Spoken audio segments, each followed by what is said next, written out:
Hi, good evening mga Chikilabs at sa mga beshi kong expired. So ngayon, mag-unbox tayo. Ito, mag-unboxing tayo ng bag. Kasi yung nakaraan, napansin nyo diba, yung Nutrien na sinasabi ko is eto yun. Ayan, kay Jeff to. Ayan, kulay white, yung pinakita ko. And then yung nakita nyo naman is Forever Young, which is ano siya, medyo low class siya. Pero ito talaga yung original. Yan, Nutrien. Thank you so much na nasabi kong Nutrien. Kemi. And then ngayon, meron na ako. Ayan, is-on-serve po yan. Maraming salamat po, Mr. J. Ayan, sasamahan niyo ako. So, nakabox talaga siya. Ito kasi po talaga yung mga usong, mga bag kapag kayo ay nag-vlog. Yan, ng mga vloggers. So, syempre, medyo pricey siya. Almost nasa 1 chow. 1K. Hindi ko naman kakayanin to. So, ayan, buti na lang ko nabigay. Kasi hindi tayo ambition. Char. So, let's go. Paano to? Unbox natin. Ayan.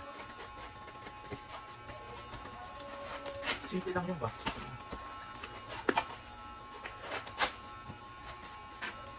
Ay, wow. Oh, sino ka dyan?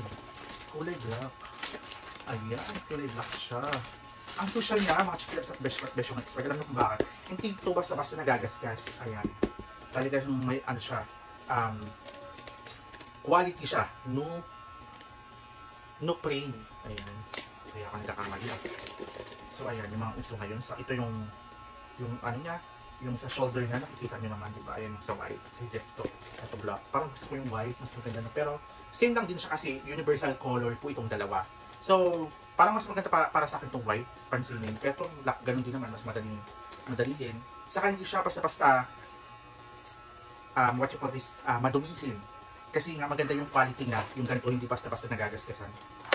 And then, yung nasa lupa niya, ito. So kung gusto mo yung parang ano lang, yung naka-first kineso lang na ganyan, o parang shala-shala, yung manyamana. Pero kung gusto mo naman na body ba, yung mga ganito, pag mamamalingki ka or magpupunta ka, diba, bongga, pak na pa. Ayun, maraming salamat. Ayan.